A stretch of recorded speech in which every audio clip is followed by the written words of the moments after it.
Hari kedua pelaksanaan orientasi DPRD Kabupaten Lampung Tengah periode 2024-2029, 50 anggota DPRD melakukan diskusi kelompok yang diselenggarakan oleh tim monitoring Kementerian Dalam Negeri Republik Indonesia di Hotel Emersia, Kota Bandar Lampung. Dalam diskusi tersebut dibagi dalam 5 kelompok dan masing-masing kelompok berjumlah 10 orang anggota.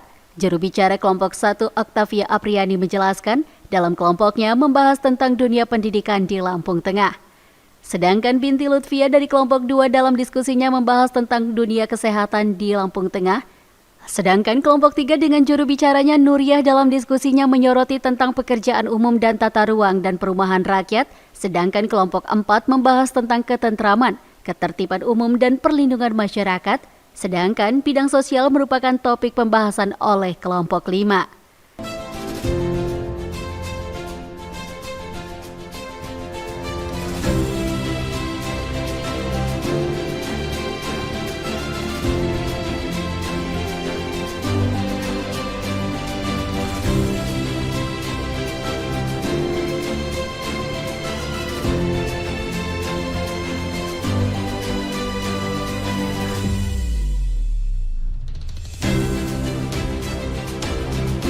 Alokasinya berapa persen? Nah, yang penerima dari APBN itu kelompok siapa? Yang APBD itu siapa?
Assalamualaikum warahmatullahi wabarakatuh.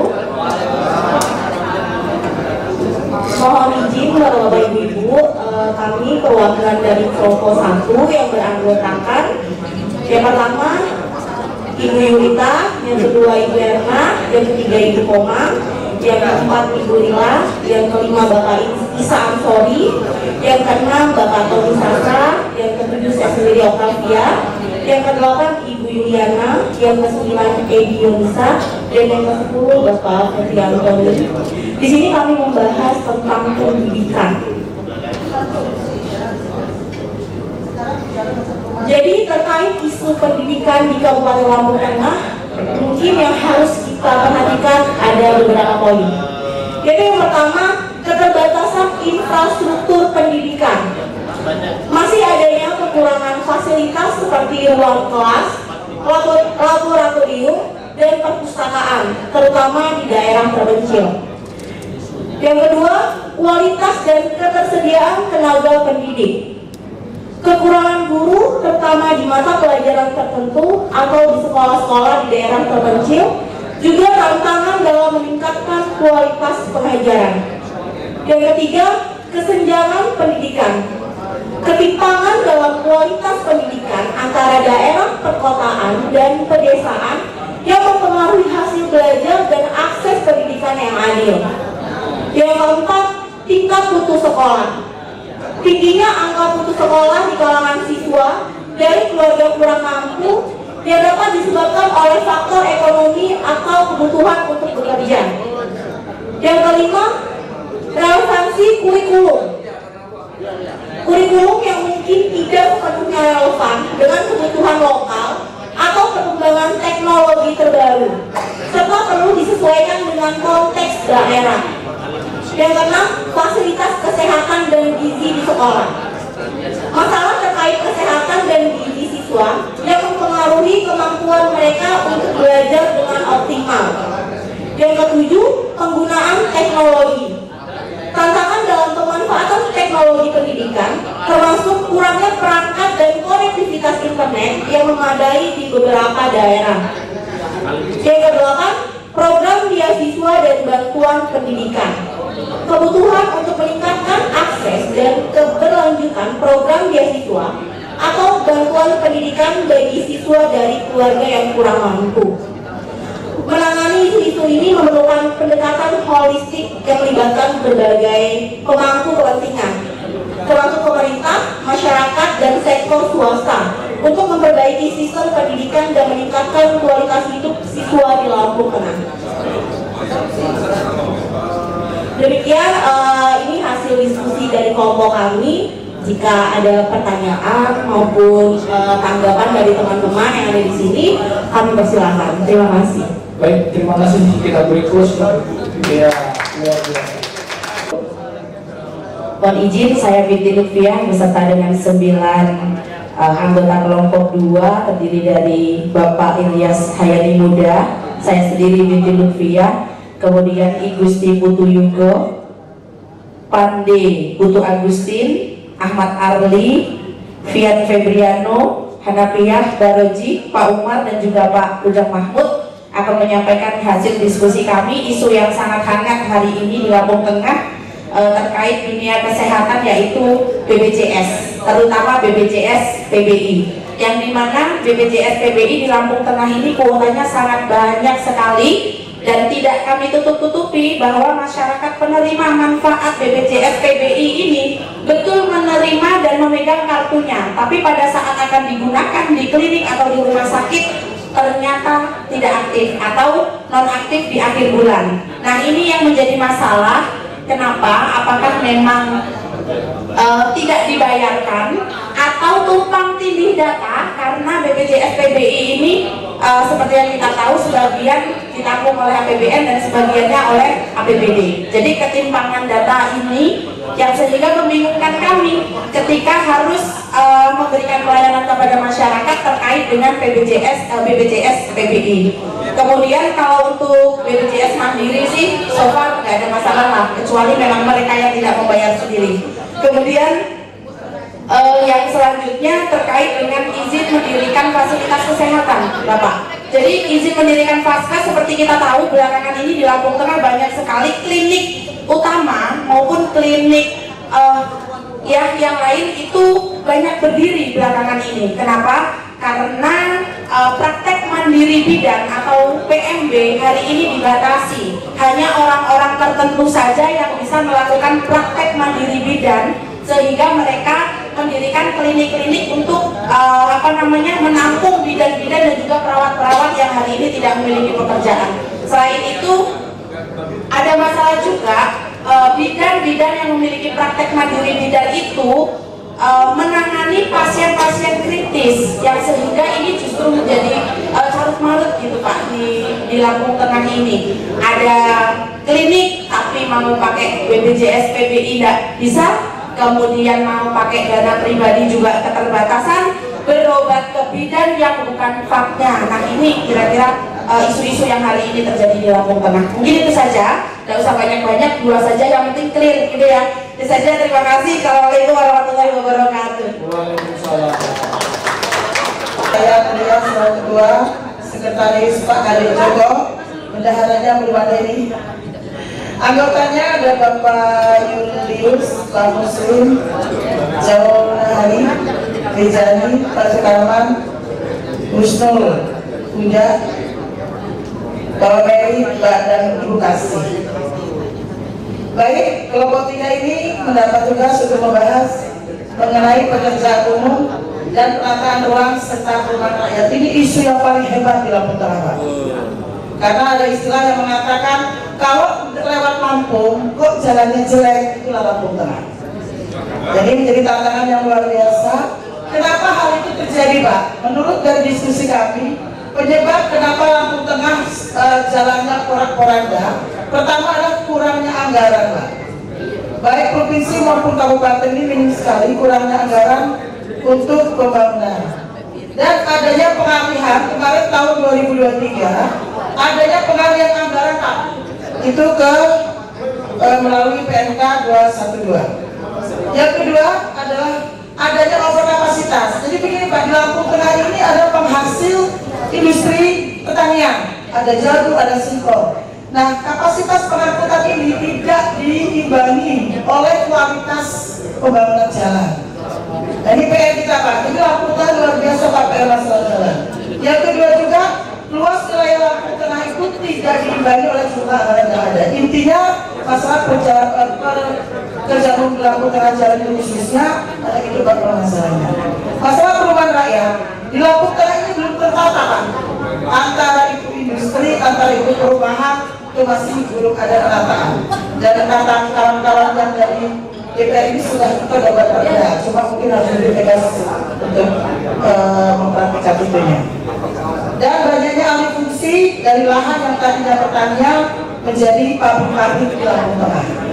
Itu Pak permasalahan isu terbesar di Lampung Tengah. Dan menurut kami solusinya adalah kita akan mendongkrak peningkatan PAD dan juga penambahan anggaran dari pusat untuk membantu Lampung Tengah.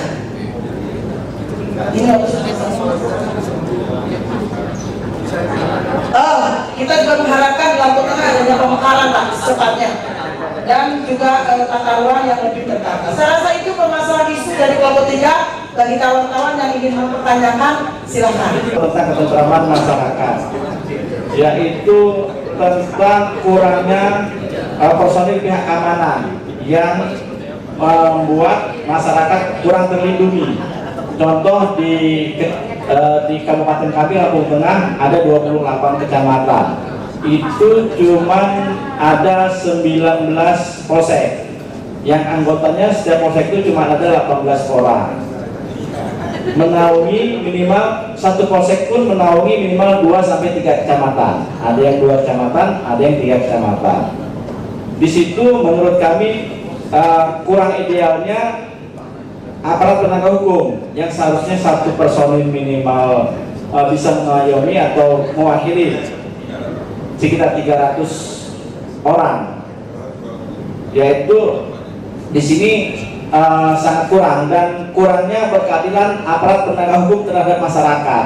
Mungkin ada masalah-masalah di masyarakat yang timpang, yaitu hukum ini tajam ke bawah, tumpul ke atas. Dan selanjutnya tentang ketertiban umum, tentang kurangnya disiplin masyarakat. Kurangnya disiplin masyarakat ini mungkin karena penegak hukum untuk menegakkan hukum, peraturan hukum di masyarakat kurang, sehingga masyarakat ini sangat jenuh untuk saling melindungi, mulai dari diri sendiri, lingkungan, masyarakat, sehingga ketika umum di lingkungan ini sangat kurang karena adanya perlindungan yang kurang dari penegak hukum. Yang selanjutnya perlindungan masyarakat. Perlindungan masyarakat ini kami membahas tentang dalam hak-hak sebagai masyarakat, adanya perlindungan hukum yang tidak sesuai dan tidak diharapkan masyarakat. Mungkin di situ tentang banyak sekali perlindungan hukum yang dirasa masyarakat ini timpang. Mungkin contoh kecilnya saja, ada masyarakat yang terangkut masalah mungkin contoh maling aja, yang kira-kira maling kecil-kecilan dihukum begitu berat, akan tetapi ada aparat atau penegak hukum atau oknum yang punya masalah berat dihukum ringan atau dibebaskan.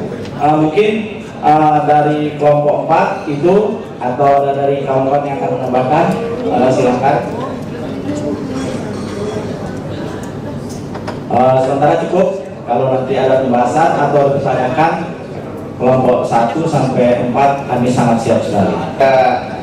Wali Zainul, ya, ada Mas Suken, ada Mas Benny, ada Mudin, ada Mangfir, ada Mas Wahyu, ada Mas Iqbal, sama ada Mas Pur. Jadi kita ada 9. Terus satu masih keluar ya. Pak Nadim mungkin sama ini. Jadi kita akan membahas sedikit perkara masalah sosial temanya. Terlebih kita perdalam di bidang PKH. PKH itu program keluarga harapan. Jadi saat ini memang secara alur untuk program keluarga harapan yang ada di Lampung Tengah memang masih ada sedikit permasalahan yang saat ini sedang dilakukan proses verifikasi dan aktualisasi untuk pendataan. Data kita ada TKS saat ini. Jadi PKH itu harus masuk dulu ke dalam data DTKS namanya Pak. DTKS itu data terpadu kesejahteraan sosial. Kita saat ini ada lebih dari 900.000 data DTKS ada di Lampung Tengah. Artinya apa? Berarti masyarakat miskin kita cukup tinggi kalau kayak gitu. Karena sangat banyak, 900.000 lebih. Kita sekarang hampir 1,5 juta jiwa. Sedangkan 900.000 lebih masuk dalam DTKS. Artinya lebih dari 50% masyarakat kita berarti di bawah garis kemiskinan. Nah, yang jadi permasalahan sebenarnya data DTKS yang begitu banyak, kalau menurut survei kita di statistik itu hanya 10,5% yang masuk ke dalam garis kemiskinan atau sekitar 130 ribuan. Nah, ini yang jadi permasalahan adalah ketika keluarga penerima manfaat dari PKH tersebut itu sudah mendapatkan bantuan sosial dari pemerintah pusat. Ketika sudah ada kenaikan taraf kehidupan, sudah layak artinya, sudah tidak layak lagi disebut miskin, ini tetap mendapatkan program bantuan sosial. Nah, ini yang menjadi masalah di tempat kita itu. Tadi hasil kesepakatan di diskusi memang hampir semua merata. Masalahnya satu, itu ketika adanya masalah KKN, adanya masalah nepotisme. Kalau keluarga kepala desa, keluarga pendamping desa, itu rata-rata mendapatkan. Karena memang program bantuan ini tidak hanya di masalah PKH, tetapi juga berimbas di masalah kayak PBI, penyebab bantuan iuran ke BPJS. Itu juga berpengaruh karena wajib masuk dalam PKH ini. Sementara memang yang betul-betul harus mendapatkan bantuan sosial tidak mendapat ini banyak. Artinya tidak tepat sasaran, bantuan sosial ini masih banyak ditemukan di tiap desa-desa. Kita sebagai anggota dewan mempunyai salah satu fungsi, yaitu fungsi pengawasan. Ini yang akan kita tidak lanjuti, memastikan bahwa fungsi pengawasan kita di bawah harus tersalurkan. Kita wajib mengawasi bahwa bantuan sosial itu harus tepat sasaran. Dengan apa? Kita melakukan aktualisasi dan verifikasi data kembali. Mungkin itu sementara dari kami, dari grup kelompok 5, dari grup Asoy Gebo. Terima kasih. Terima kasih, Bos. Orientasi di hari kedua ini disampaikan beberapa materi pokok-pokok sistem pemerintahan Indonesia yang disampaikan oleh jurnalis selaku Kepala BPSDM Provinsi Lampung. Pelaksanaan orientasi menjadi kesempatan untuk membangun sinergi dengan pemerintah daerah dan para pemangku kepentingan lainnya. Karena DPRD merupakan unsur penyelenggaraan pemerintahan daerah yang menjalankan fungsi-fungsi strategis beriringan dengan kepala daerah. Lebih jauh, DPRD terpilih harus melaksanakan orientasi terlebih dahulu untuk melakukan perjalanan dinas hingga bimbingan teknis di awal pengangkatannya, karena menurut ketentuan 1 bulan setelah diambil sumpah harus anggota DPRD terpilih wajib melakukan orientasi. Setelah kegiatan orientasi selesai, diharapkan para peserta menunjukkan kompetensi peningkatan dan profesionalisme sehingga siap menjalankan amanah sebagai wakil rakyat selama 5 tahun ke depan. Dari Bandar Lampung, redaksi Saburai TV melaporkan. Boleh jelaskan Pak, hari ini di hari kedua masa orientasi anggota DPRD Kabupaten Lampung Tengah dengan materi apa Pak? Oke, hari ini kemarin kita ke wawasan Nusantara, yang kedua hari ini juga bagus tentang banyak kegiatan sosial pemerintah dan sebagainya. Pematerinya bagus, pematerinya luar biasa. Kami mendapat wawasan, mendapat ilmu banyak, tapi memang waktunya kita terlalu cepat. Mungkin karena banyak yang dibahas dan kelompok diskusinya juga kurang waktunya. Banyak sekali yang mau kita tanya-tanya, tapi memang waktunya kurang tepat. Baik, terkait materinya Pak, sistem pemerintahan Indonesia Pak. Bagaimana Pak tanggapan Bapak terkait sistem pemerintahan Indonesia yang ada di negara kita sekarang dan implementasinya di Kabupaten Lampung Tengah khususnya Pak? Oh, sistem pemerintahan kita menurut saya sudah bagus, sudah cocok sekali, walaupun cara pandang kami juga ada yang berbeda. Contoh tadi ada di modul Bapak tadi bentuk negara tadi saya masih bertanya tentang Korea Utara. Contoh Korea Utara itu pakai bentuk negara mana sih dan lain-lain. Tapi yang jelas pematerinya bagus, pematerinya luar biasa menurut saya. Oke, terakhir Pak, untuk harapannya Pak, untuk harapan Bapak dan teman-teman anggota DPRD yang lain Pak? Ya, harapannya dengan pemateri-pemateri yang bagus kita mendapat ilmu bisa kita sampaikan, bisa kita tularkan, bisa infokan ke masyarakat banyak.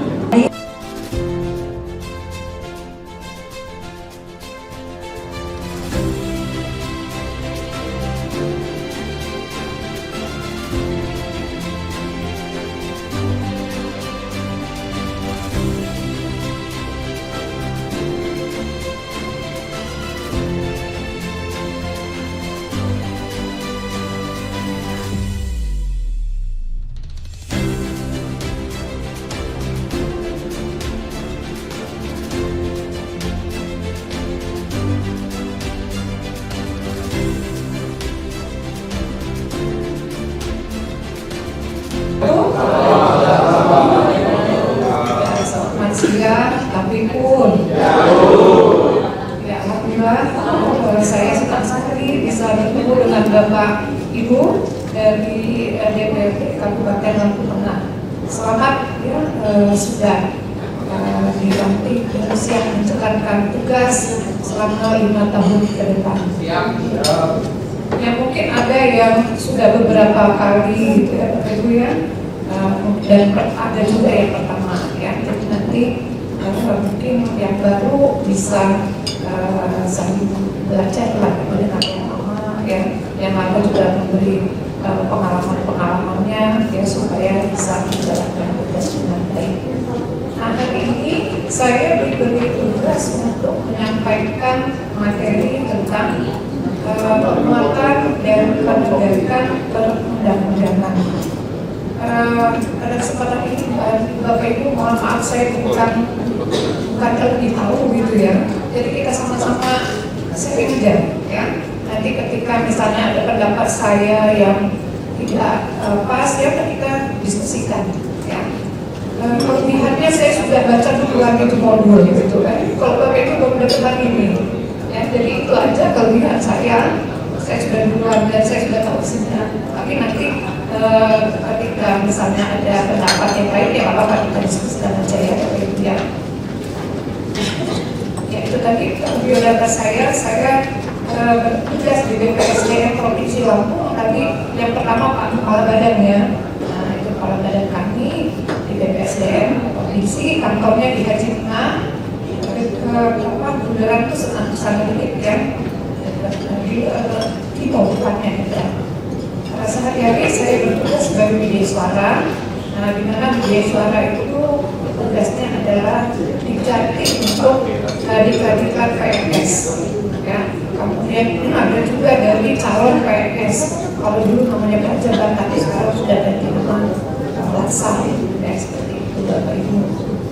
Itu tentang saya. Nah, sekali lagi hari ini kita berbicara tentang bagaimana menegakkan dan menguatkan gitu ya dari sisi kita individu ya.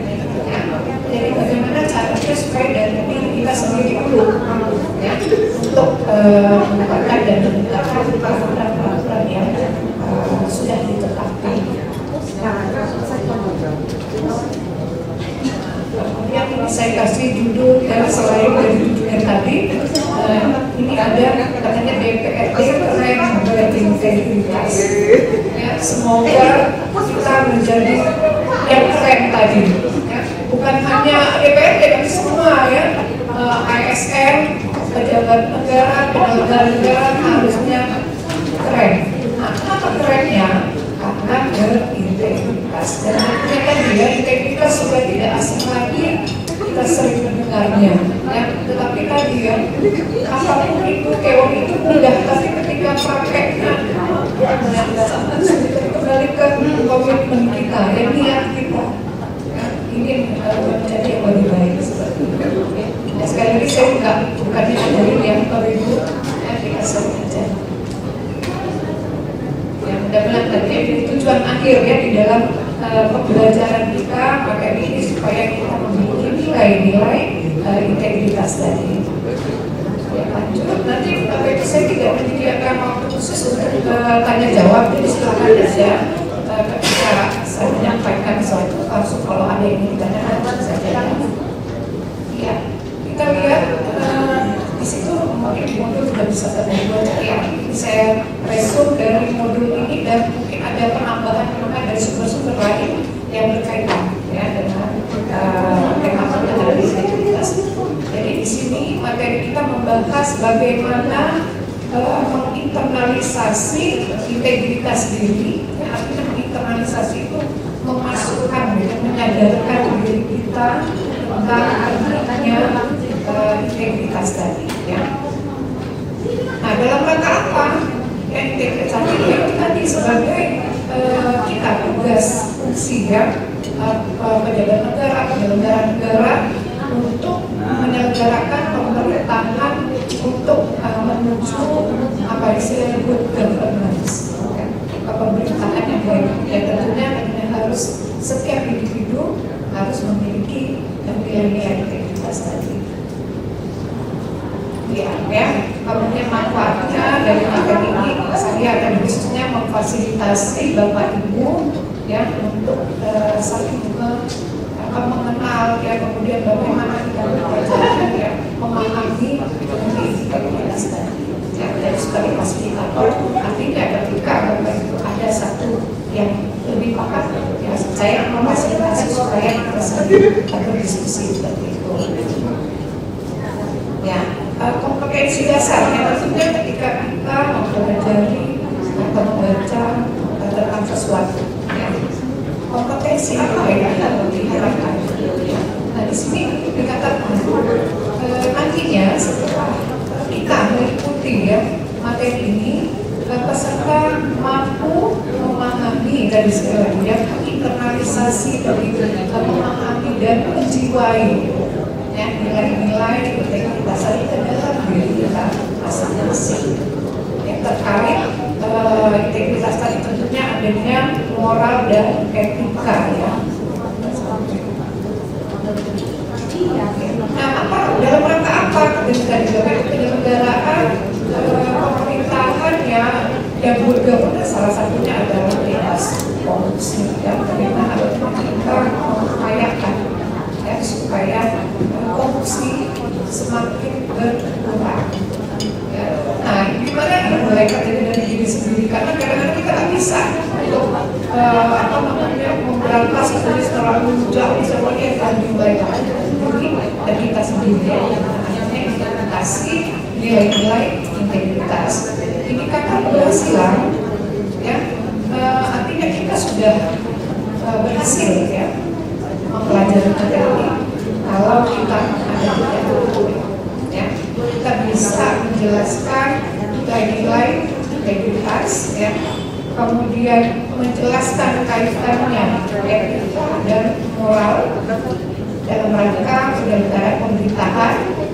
Tujuan akhirnya ini tadi bagaimana caranya kita melakukan pencegahan ya, misalkan kalau bisa sekarang kita berantas ya, pencegahan ya, korupsi yang ujung akhir tentunya negara ya, sebenarnya ada di undang-undang pembukaan Undang-Undang Dasar 1945, tujuan negara kita ya, ada 4 tentunya melindungi segenap bangsa, kemudian memajukan kesejahteraan, mencerdaskan kehidupan dan hidup pelaksanaan kita dunia. Ya, tentu kita sudah hafal juga walaupun nggak secara keseluruhan.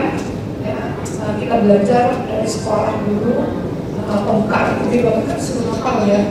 Tapi sampai sekarang saya hafal itu panjang ya. Tapi anak-anak sekarang itu bisa. Ya. Bahkan kalau ada yang tidak upacara di lingkungan pemerintahan kan ada juga yang sudah hafal ya. Jadi itu sangat baik sekali misalnya kita bisa hafal ya. Namun katanya ya, cita-cita yang 4 ini ternyata belum bisa. Sampai saat ini kita sudah merdeka berapa tahun ya, 79 tahun, tapi belum juga tercapai cita-cita itu ya. Nah, bagaimana kita akan mewujudkan itu, kapan itu yang bisa semua terwujud tidak tercapai. Nah, dari kita itu maka kita mulai ya, dari semua unsur penyelenggara pemerintah ya, bertekad bersama-sama ya, untuk mewujudkan cita-cita ini ya. Nah, dan salah satu upaya untuk mewujudkan itu adalah kita membudayakan ya, nilai-nilai integritas tadi di dalam pelaksanaan tugas kita sehari-hari. Ya, yang kita sebagai unsur penyelenggara di daerah, DPRD tadi ya, adalah menjalankan tugas membudayakan nilai-nilai integritas bersama dengan kepala daerah masing-masing ya, untuk mewujudkan tujuan negara kita menjadi negara sejahtera. Ya, baik Bapak Ibu, sedikit pengantar tentang isi ya dari modul ya, yang Bapak Ibu sudah dapatkan. Tadi sekali lagi saya menambahkan yang memang ada yang tidak ada di modul ya, tapi saya cari sumber-sumber lain yang terkait. Nah, tadi kita berbicara integritas itu terkait dengan etika dan moral ya. Sekali lagi pasti kita udah sering banget lah untuk etika ketika orang tidak sopan atau seperti itu apa kita kadang-kadang melakukan etika ya, tapi ketika kita baik menghormati dia beretika. Nah, kalau kita lihat katanya pengertian ya dari kamus bahasa Indonesia ya, etika itu katanya adalah ilmu ya, yang mempelajari tentang apa yang baik dan apa yang buruk ya. Kemudian ada yang tentang apa yang benar dan apa yang salah menurut ya ketentuan yang berlaku ya. Ini sudah dibakukan oh yang baik dan yang salah, oh yang benar ya, yang sudah dilakukan ya, seperti itu. Kemudian kalau etika ini juga terkait dengan moral. Nah, moral itu adalah nilai-nilai kebaikan ya, yang ada di dalam diri bisa kita sebut dengan akhlak. Ya, jadi ketika dia punya moral, kita bisa sebut dengan akhlak. Nah, moral adalah nilai-nilai kebaikan yang ada pada diri setiap individu, kemudian dikaitkan dengan etika, ya, moral dan etika. Ini saya baca di satu sumber, katanya etika itu adalah seperti jalan ya, seperti rel begitu loh, ya, yang dia membatasi si moral tadi supaya berjalan sesuai dengan aturannya. Jadi dia tidak keluar dari aturan tadi, tidak keluar dari rel tadi yang rambu-rambunya. Ya, jadi etika itu rambu-rambunya atau rel penunjuknya supaya moral tadi tetap berjalan sesuai dengan fungsinya. Begitu.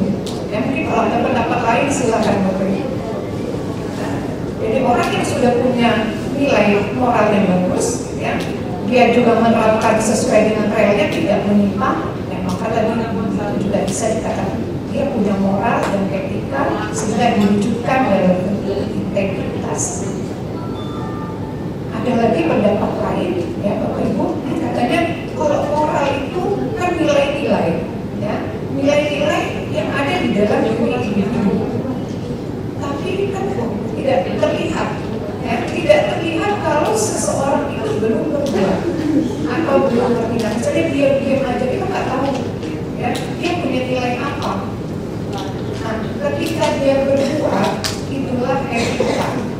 Jadi maksudnya kaitannya antara etika dan moral. Kalau etika itu adalah perbuatan, perwujudan dari moral yang ada di dalam diri seseorang. Nah, itu pendapat saya bacakan. Itu maksud saya untuk bisa menjelaskan. Ya, mungkin nanti saya kalau ada pendapat dari Bapak Ibu silakan ditambahkan. Ya, contohnya jadi memang kan kita nggak tahu Bapak Ibu, ya, kalau orang itu tidak berbuat, nggak tahu dia punya nilai moral seperti apa. Nah, contoh kalau saya memberikan materi misalnya di Mansar CPNS, ya, ada Kabupaten Lampung Tengah, itu ada yang nanti tinggal di Bandar Lampung. Ya, jadi ketika berangkat kerja, dia naik bis ke Lampung gitu ya, mana itu di Pemkapnya, dari Raja Basah naik bis sampai ke Tugu apa ya Pak? Tangan itu ya, naik di situ kan, itu apa namanya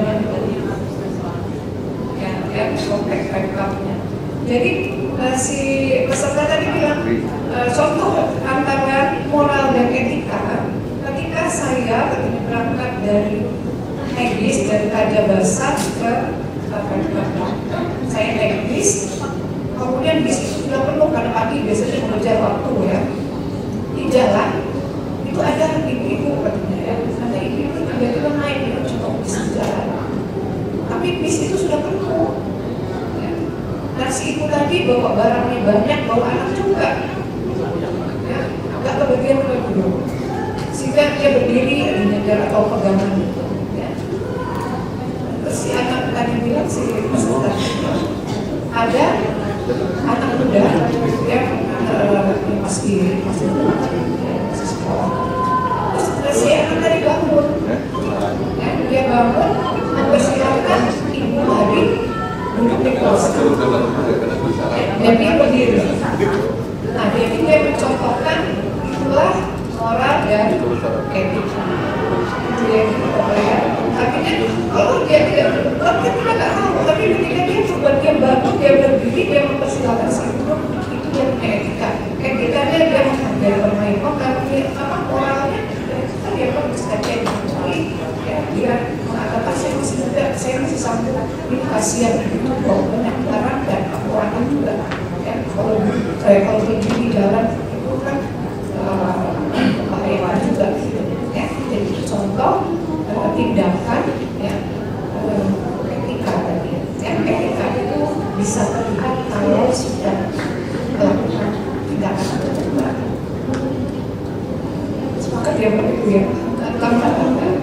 Dari 2 pendapat yang saya baca, ya, punya moral itu nilai yang etika itu adalah realnya, yang sehingga dia tidak menyimpang.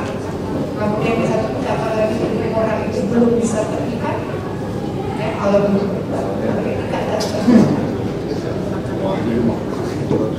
ya, kemudian kita masuk ke konsep integritas ya.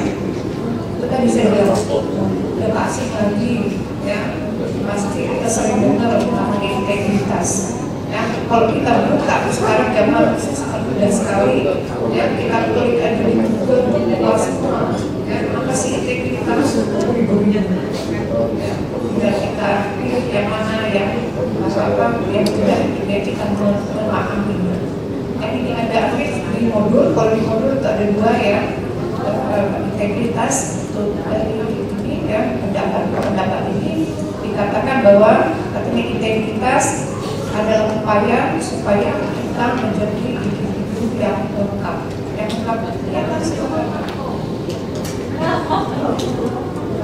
Izin, terima kasih Bu Agus Triyono dari fraksi PKS terkait tadi materi awal menyampaikan terkait masalah moral dan ketua KPU melanggar etik dan moral. Akan tetapi sanksi yang diberikan itu juga kurang ketegasan dari pemerintah. Dalam hal ini masih memberi peluang terhadap orang yang dikatakan melanggar ataupun etiknya, moralnya itu menyalahi kodrat jabatannya, tapi juga masih diberikan peluang ke sana.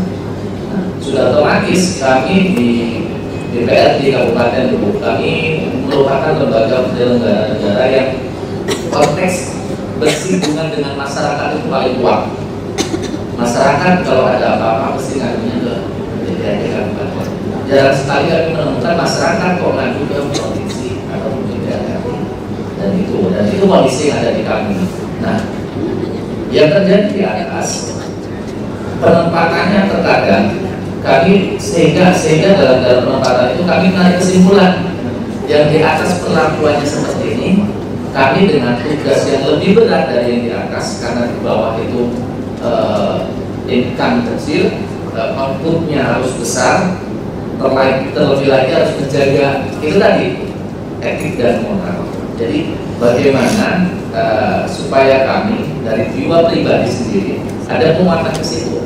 Sedang terkadang kita yang berupaya lurus, kita yang berupaya berada dalam rel itu sendiri kalah dengan orang-orang yang memang hal-hal etik dan moralnya itu justru kurang bagus. Itu mungkin masukan. Terima kasih. Nah, kalau saya, ini pendapat saya, silakan Bapak Ibu menambahkan ya. Ini tanggung jawab masing-masing lah. Ya, bertekad aja kita nggak bisa ngobrol juga kan Pak? Kadang-kadang kita bawahan gitu, maksud saya bawahan. Tapi saya mau menegur atasan kan, ketika atasan salah, kita menegur etika juga. Ya, etikanya nggak benar loh, kita kok menyalahkan atasan, mungkin ada jalur apa gitu, menyampaikan ke beliau gitu ya. Takut nular. Ya, karena ya tadi kan kita etika pergaulan juga gitu kan, sama orang yang lebih tua, artinya nggak bisa kita bisa langsung menyalahkan kan gitu ya. Mungkin ada siapa yang bisa membantu pihak lain untuk menyampaikan begitu. Nah, siapa orang itu yang bisa menyampaikan ke atasan? Tapi yang terpenting dari kita yang saya nggak berbuat seperti itulah kalau saya gitu ya, kita berbuat aja sesuai dengan aturannya. Itu saya nggak tahu yang lain gimana, ada yang mau bantu saya itu kita ya memang sih pesimis juga, tapi jangan seperti itulah gitu ya, yakin aja ya. Kalau semua, saya bilang semua peserta itu ada 40 orang, ini akan ada satu, nanti akan membuat konsisten semua yang akan menerapkan atas dari core value gitu dan berakhlak ya. Ya sarannya jangan terpengaruh kan ya, ini bisa terjadi gitu ya, bisa berubah, tapi nyatanya kalian saya bilang di sini bagus ya, komitmen idealis, tapi nanti berarti instansi berubah lagi. Nah, itu contoh yang tidak konsisten ya. Tapi dengan itu tadi komitmen kita konsekuen semua berjanjilah ya dengan diri sendiri lah gitu. Saya bilang jangan dengan saya, kapan saya lagi saya ketemu dengan Bapak Ibu saya bilang ya. Jadi dengan diri tanggung jawab ya, tanggung jawab orang masing-masing kan gitu ya. Benar nggak sih Bapak Ibu? Ada yang mau tambahkan ya Bapak? Assalamualaikum warahmatullahi wabarakatuh.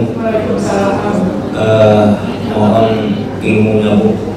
Ada putusan MA nomor 12 P/Garis-Miring tahun 2024. Isinya tentang pembatalan Perpres nomor 53 kembali 33. Perpres tentang musuh. Di dalam putusan itu ada satu klausal, lupa saya pasal tertentunya yang dapat bahwa terbuka adalah Bapak Presiden untuk memerintahkan. Nah, sampai saat ini Bapak Presiden kita belum pernah dengar, belum pernah kita baca dan belum pernah disosialisasikan bahwa mencabut sesuai putusan itu. Pertanyaan saya, apakah kita tetap pakai 53 langsung karena belum ada Pak Presiden cabut, atau kita mengikuti putusan yang ada? Ini lagi menurut saya ya Pak ya. Artinya kalau saya aturan tapi ya masih aturan yang lama. Tadi ini tetap memang sudah belum cocok. Cocok ya karena kan itu kalau kita sama-sama di sini.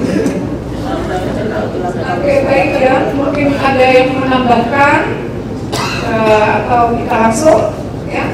Kita nanti break jam 12 ya Bapak Ibu. Esok Isoma nanti masuk lagi jam 1 ya.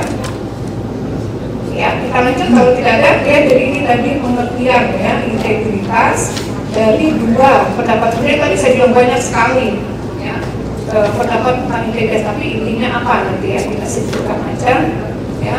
Integritas diartikan sebagai kombinasi pikiran, perkataan dan tindakan ya untuk mencapai manusia yang seutuhnya kan gitu ya, artinya yang sebaik-baiknya lah ya seutuhnya ya. Nah kemudian ini juga disimpulkan ya bahwa integritas adalah karakter yang menunjukkan konsistensi antara perkataan, perbuatan ya yang mengandung nilai-nilai kejujuran, keteladanan, keadilan dan tanggung jawab ya. Jadi intinya integritas itu jujur ya, tapi kan nyatanya susah gitu ya Bapak Ibu ya. Kita selalu bilang harus jujur, saya juga nggak bilang saya ini jujur gitu, tidak juga. Kadang-kadang iya ya sangat-sangat sulit, tapi berupaya ya. Tapi tetap kita harus berusaha lah ya meminimalisir ketidakjujuran ini. Nah ini dikaitkan integritas tadi ya. Oh ini tadi ada cerita sedikit ya tentang integritas. Nah harus konsisten juga ya. Jadi integritas itu kejujuran, konsistensi, komitmen, tanggung jawab ya, artinya dia tidak berubah gitu ya, konsisten. Contoh misalnya kalau saya bilang PNS, ya PNS itu pelayan ya, pelayan publik ya, misalnya seorang yang bertugas di kecamatan ya atau kelurahan. Nah ketika ada masyarakat ingin membuat sesuatu masalah administrasi ya, kadang-kadang petugasnya tidak konsisten. Karena gimana tidak konsistennya? Ketika masyarakat itu, Pak tolong saya buru-buru nih mau buat surat ini, tapi salah-salahnya nggak ada, ini amplopnya gitu kan. Si petugas jadi tidak konsisten lagi karena dia sudah menerima apa itu suap, apa itu nanti kita lihat ya, itu masuk suap atau gratifikasi ya. Tidak konsistennya petugas, nah itu berarti tidak integritas ya. Orang yang tidak mempunyai syarat-syarat lengkap tapi dia membayar, akhirnya bisa selesai. Tapi ketika masyarakat yang sudah lengkap persyaratannya ya, dia membutuhkan administrasi yang surat dokumen tadi diperlambat gitu ya. Jadi itu contoh ketidakkonsistenan seseorang yang terkait. Nah itu tadi biasanya yang membuat orang itu berubah-ubah itu kan karena ya ada sesuatu materi berupa barang atau uang yang diberikan sehingga dia merubah keputusannya ya. Jadi dia tidak jujur lagi, dia tidak punya tanggung jawab, tidak menggunakan wewenang, dan itulah bagian dari korupsi tadi. Ini Bapak Ibu ada katanya ada misalnya ada kasus begini Bapak Ibu. Ada raja yang di sebuah kerajaan. Tidak boleh ya. kerajaan lah, ya, raja di mana lagi entah berapa. Raja Jawa itu ya. Ya, nah si raja ini membuat aturan, ya. Raja membuat aturan katanya, setiap warga negara dilarang mengurus, ya, sampai itunya jenazah bukan mengurus apa gitu ya, ketika ada yang meninggal karena kecelakaan, karena sakit, karena apa, tapi si raja bilang kita nggak boleh ngurusin kerajaan sebelah, ya.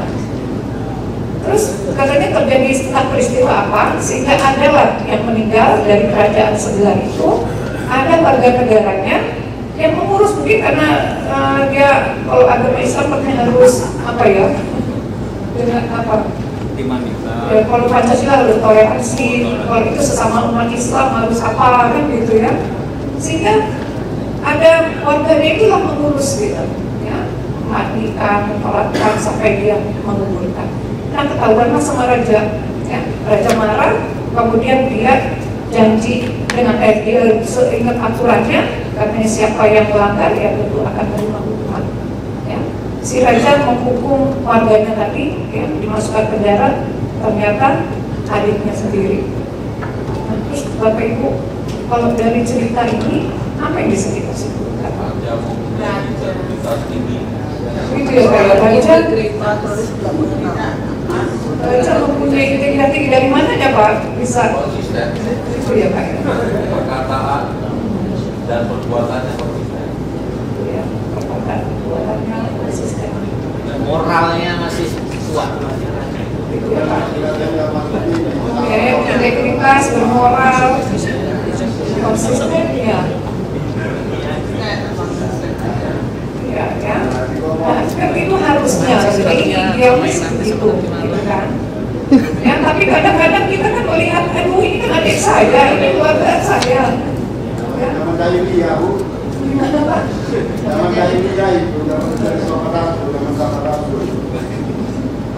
Ya, ini contoh yang sangat, itu kata tadi, yang sangat berintegritas, konsisten ya dengan aturannya, siapapun yang tidak lihat kan keluarganya, karena siapa. Karena yang kenal, ya harusnya sih idealnya begitu. Ya. Jalankan aturan itu tidak punya siapapun. Ya, karena dia melanggar wajib menerima sanksi kan begitu. Ya, tapi kita lihat nih, masih ada begitu ya. Ya makanya tadi dimulai lagi kan dari kita sendiri konsisten. Tadi contoh, ini buat contoh ya, ketika tadi kalau PNS pelayanan ya kepada siapa kan, karena membedakan kan itu komplain masyarakat juga kan, kalau ada orang dalam padanya ya bisa beres semua. Nah itu contoh kan tidak konsistennya ya, jadi integritas ini adalah supaya kita bisa menempatkan ya aturan-aturan tadi ya, kita jalankan sesuai dengan apa yang sudah ditetapkan supaya mudah menghafalnya. Maka dibuat singkatan ini Bapak Ibu, Jumat bersepeda kakak. Ya, itu diluncurkan pada acara Harian Korupsi Sedunia ya, tahun yang lalu kalau nggak salah. Ya, jadi inilah nilai-nilai integritas. Jadi ketika kita bicara integritas, ya harus walaupun tidak semua, ya lebih idealnya bagusnya kalau kita bisa semua itu. Ya. Jadi jujur, mandiri, tanggung jawab itu disingkat Jumat. Ya. Bersepeda itu berani, sederhana, peduli, disiplin, adil, itu bersepeda. Ya. Ini dikaitkan dengan kalau hari Jumat kan kita olahraga ya, Jumat bersepeda, kakak kerja keras. Ya, jadi ini nilai-nilai integritas. Kita berbicara integritas tadi ada kesesuaian antara hati, ucapan dan tindakan. Ya, di situ terkandung 9 nilai-nilai.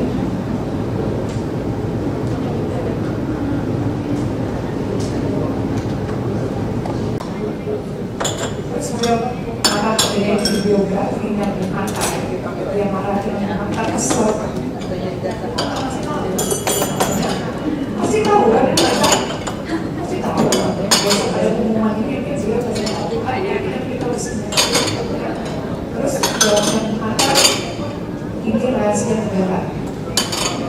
Tidak boleh diceritakan kepada siapa, walaupun kepada istri sendiri. nakal luar biasa. Itu kan yang saya bilang harus keren ya. Kalau kita kagum dengan seorang atau kita senang banget, itu keren ya. Maka itu bisa nggak kita ya, sekeren itu ya. Dengan istrinya aja dia cerita ya. Istrinya marah-marah dari itu nggak apa-apa, kita 6 bulan ya, tidak dicerita apa-apa. Ya, saya juga kayaknya nggak kebayang ya, kalau kita pasti lagi kasih tahu dulu kan ya. Kalau dia bilang besok mau itu kita ngapain di sekarang kayak gitu sebenarnya dia masih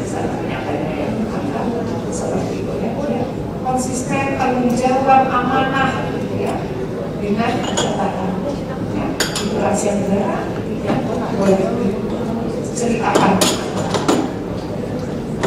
tentang Bung Hatta ya. Kemudian yang Bapak Ibu yang kedua ini Pak Hugeng ya. Pak Hugeng ini Kapolri, Kepala Polisi Republik Indonesia tahun 68 sampai 71. Beliau ini juga ya sangat berintegritas, keren tadi ya, jujur, gak mau kan beliau pindah-pindah itu ceritanya ya, saya baca pindah-pindah tugas.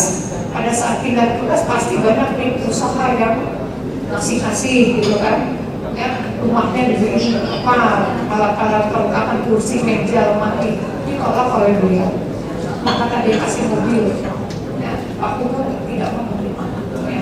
Nah itu contoh kan beliau menghindari apa konflik kepentingan ya, karena beliau berjalan di situ, sehingga sampai karena saking jujurnya Pak Hugeng itu Pak Gus Dur ya,